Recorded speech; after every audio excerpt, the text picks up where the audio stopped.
This is Andy Purewal for Boxing News. I'm joined by Frazer Clarke over Zoom. Frazer, it's good to see you. I hope you've enjoyed the Christmas and the New Year period. How are you doing?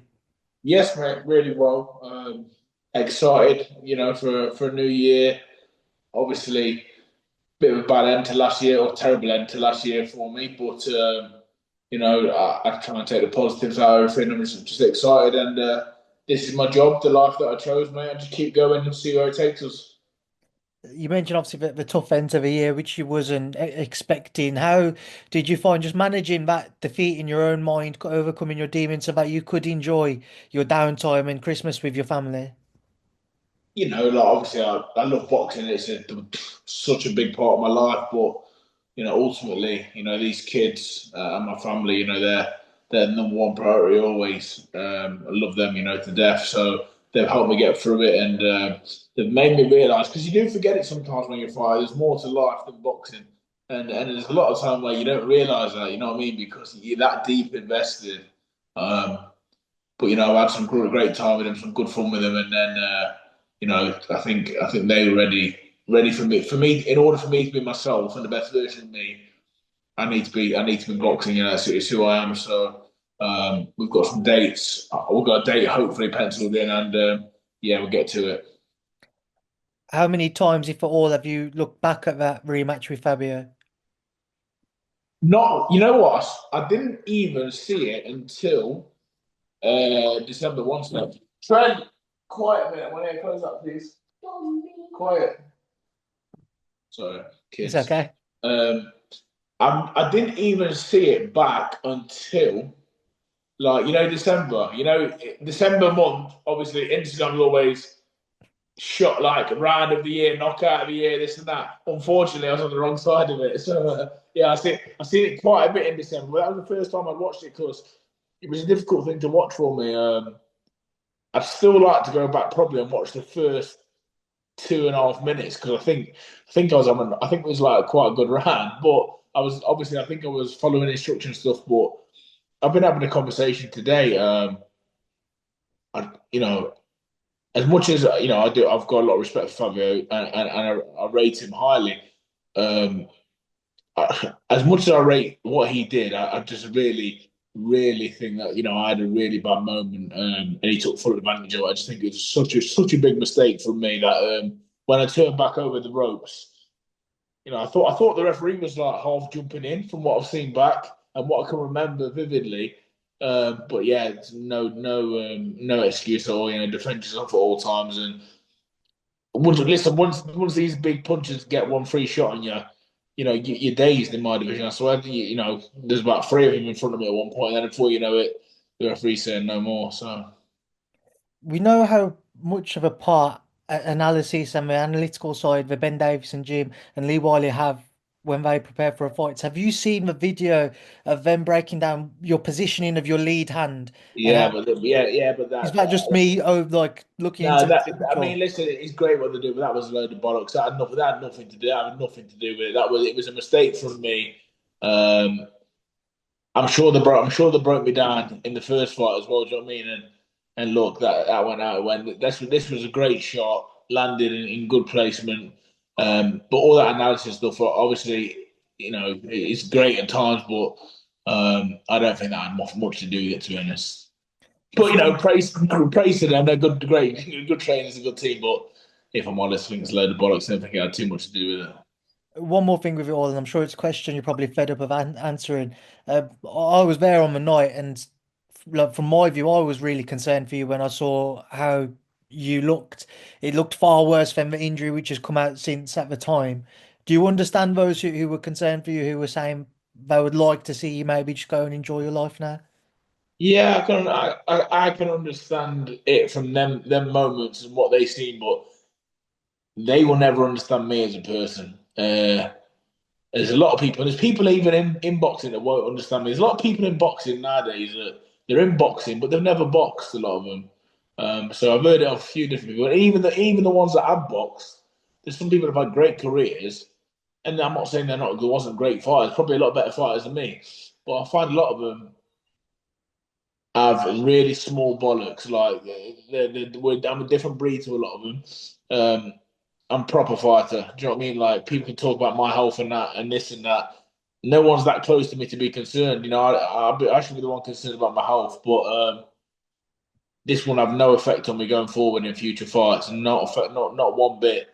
I'm either too brave for my own good, too daft for my own good, or I'm just twice the fighter any of these people are. Do you know what I mean? So my heart is the biggest thing I've got. So I'm looking forward to getting back. You know, I'm not worried 1%. Frazer, your return and that comeback, as you mentioned, I don't imagine you're going to want to come back and have a slow build up, especially at this stage in your career. It's going to be looking for the biggest and best possible fights as quickly as possible. So, what's the plan that you want to try and set in motion for 2025? I think we've got to get back in there. Remember this: I took a couple of shots, and the referee jumped in. I wasn't knocked out. I was still there, still going to try and fight back. Them shots were big shots. Don't get me wrong, but nothing was taken out of me. I had the best camp ever. If anything, I enhanced my boxing career during that camp. The way I looked after myself was better than ever. As you just seen, I've got you. I've had you on hold for a minute. I've just been having a sports massage there on a Friday evening in the room. I'm just preparing for a big year. Do you know what I mean? So, um, I'm ready to go. I'm still fresh. I'm getting a lot better. I can feel it now. I feel a lot better than I. Sorry, someone's ringing That's me. right. A lot better than I've ever felt. I've only been training for again properly for a couple of weeks. So, I feel absolutely fine. I'm bang on. Um, the level, we've been looking at a few opponents. I think a couple of mentions of like, obviously it's going to be hard to get the big meaningful fight straight away. And I've got to have the fight to get back in, sort of. We had to look at a few different people. There was like the guy that Dylan White fought last, Tete, is Yeah. it? There was a guy that Huey Fury boxed. You got to look around the level of a couple of people that have been like them guys have boxed and fought. But then once I've had one of them, and that goes to plan, God willing, and with my wild work. After that, I think honestly the way boxing is now, we were Turkey talking about the UFC model of a loss isn't the end of your career. I really firmly believe that. I believe one more fight to get back in the mix, and then chuck me in with whoever again. Do you know what I mean? Like Fabio's going on his own journey. I absolutely understand that, and I've got full respect for him. He's a good fighter, and just not just to say that he's a good man as well. I had a lot of not a lot of conversation, but a few interactions with him over since I fought him, and I've got zero problem with Fabio. I've got a lot of respect for him. But would I love to fight him again one day if that opportunity arises? Absolutely. Do you know what I mean? There's other fighters. David Adeleye came off a great win.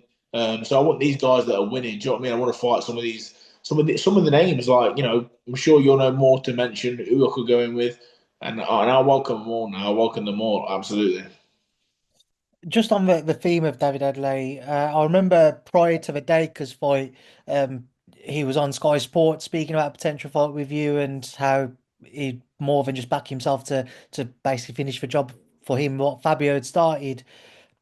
But then when we spoke to him in the week, he was fair enough to as well. He just wanted to concentrate on Dakers fight, but was maybe a little bit dismissive of a fight with yourself. What do you think? Is there a possibility there? Listen, me and David, we've had a few run-ins, let's say, where they haven't been that pleasant. And then I seen him the other night at the Ring Magazine Awards, and he shook my hand. So I'm not sure where that's neither here or there. But on a competitive level, I don't see why not. This is British fighting. Obviously, don't get me wrong, he's come off a good win. But to think that he's in a different, I don't know if he thinks in a different like league now to be able to fight me or whatever. Or listen, we're all floating around the same place, aren't we? Do you know what I mean? So I welcome all competitive fights. You know what I mean? As long as they make sense for my career and financially and stuff. Um, and obviously my promoter's happy with them and the platform's happy with him, then I welcome all fights. Joyce, potential former Yeah, campmate of yours from yeah. GB days. I got asked a question about that a few weeks ago, and I've seen a little quote about that, which has been a bit fiddled with, let's say. But my thing with Joe Joyce is, like I say, I've got all the respect for him in the world. He's a good fighter. He's been at the high level. He's had a defeat and off Chisora and then he's floating around in no man's land. Is that a fight that I could do? Would that be a good fight? I think it'd be a great fight. We've got history. There's a build up there. We'd be very competitive, and I back myself fully in that fight. So there's no reason why not. Is Joe somebody you look at as well now? And do you feel like that punch resistance, that iron chin that everybody spoke about for a while, has started to fade a little bit? Listen, I don't know about. It's definitely fading, but he's still a solid man. He's still granite. He's them boys. People like Joe. They're tough and they're tough throughout. Like I don't think anyone that thinks they're going in there and just blow him over. It wouldn't be that easy. I'd say. Just away from yourself, Fraser, obviously some other fights I want to get your thoughts on. Anthony Joshua, Deontay Wilder, I've seen Turkey El Sheikh mention that one once again. Do you still hold an interest if that one was to be produced? Um, Well, yeah, I wouldn't hold interest in it. I think that fight would always hold a bit of weight. Do you know what I mean? Like we've got to think. Once upon a time, Wilder was doing unbelievable things. Joshua was top of the world as well, and we can see if they're both wanting to carry on. We can get an idea of where they're at, sort of thing. Do you know what I mean? But no, I think that'd be a good fight. I really do. I think I put AJ as a strong favourite, judging off. Well, they're both coming off bad like knockouts, aren't they? But I think I still, even though Joshua he had a really bad time with the bar, I still favour him more because Wilder didn't look like he wanted it like in his heart. Do you know what I mean? I'm a massive Wilder fan. I've loved watching him through the years, but the tiger didn't seem there. The spark wasn't there. Do you know what I mean? No, I get you. And yeah, the reason that one's being spoken about was because Tyson Fury has retired. Do you believe this is the end of the Fury train? I believe him if he says it is, but this is boxing now. This is boxing, and with Riyadh season involved, I just don't. You can't believe anything. Listen, with Riyadh season involved, I could be boxing. I could be boxing Usyk tomorrow. You just never know. It's that kind of like, it's that kind of make up and build. Like anyone can fight anyone at any given time. Um, so if Tyson does come back, obviously we love watching Tyson. He's a national treasure in my eyes. You know what I mean? He's done some great things and set some great examples. Done some bonkers things as well. Don't get me wrong, but for the most part, I think Tyson Fury's been good for British boxing. You have Dubois Parker as well, Fraser. Which side of the fence are you sitting on? I'm sorry, I really like both of these guys. I actually got some unbelievable footage of me fighting Joe Parker in 2010 the other day on my phone. I'll show you when I see it.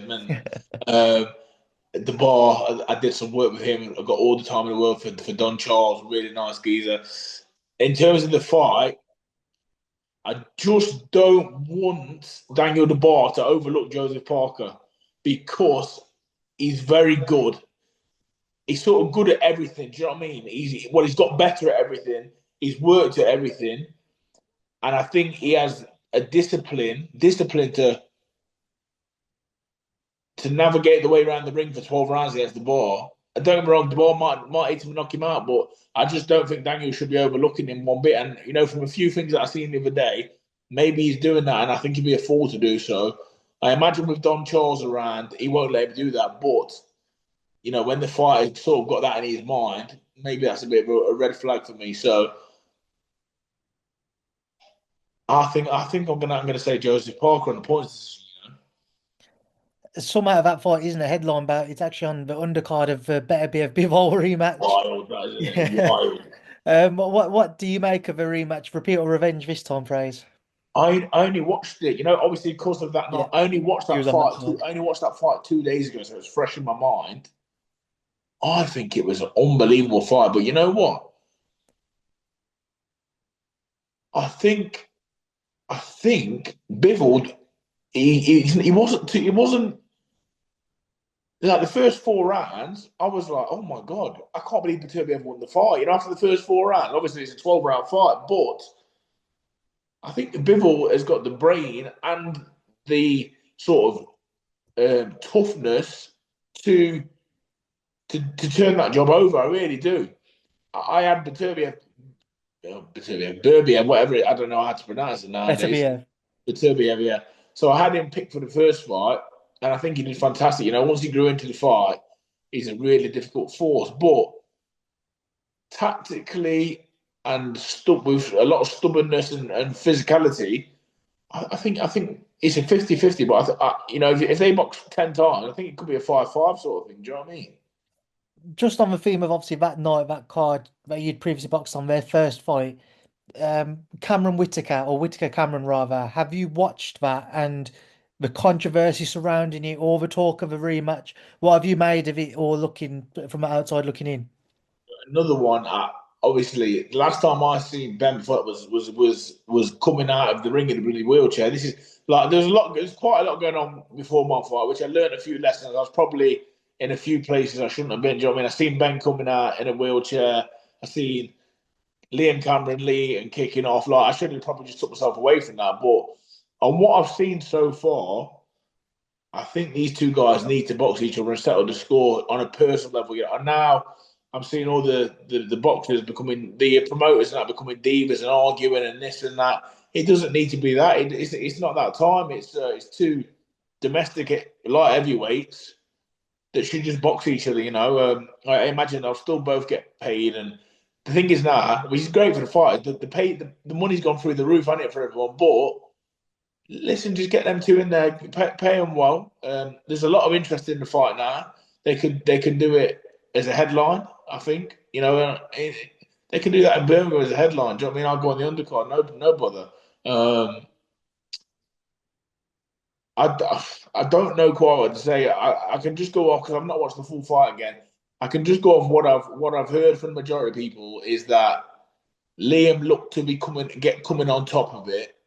Um, and then the incident where they went over the ropes, it's just left the question mark in everyone's mouth. What could have been? And now the only way to answer that is to fight. And obviously, you know what? I've only met Liam Cameron over the last few months at the fights, and I've known of him, but really nice geezer. But Ben Whittaker's my guy, mate. You know what I mean? I've been all around the world with him, and obviously, I want to see him win and progress and do well. So, two nice lads. I wouldn't mind seeing them get in the ring again. But all this talk and this back and forth with promoters and this and that. I'm hearing it's going a bit legal and that now. There was some lawsuits flying about. Fucking hell, this is how posh boys argue. It's a fucking nightmare. Just rich people just need to just stay out of it. Get the fight sorted, then mind your business. Let the lads fight. Do you know what I mean? I mean, I have to ask you, Fraser, somebody as you mentioned, you've travelled the world with Ben. You'll know him as well as anybody. All this talk, everybody speaking about Liam and how well he performed and somewhat muddying Ben's name, if you will. How is he going to be thinking and feeling about all of this? Because he's stayed relatively quiet. He's done a couple of interviews, but not really been out there publicly.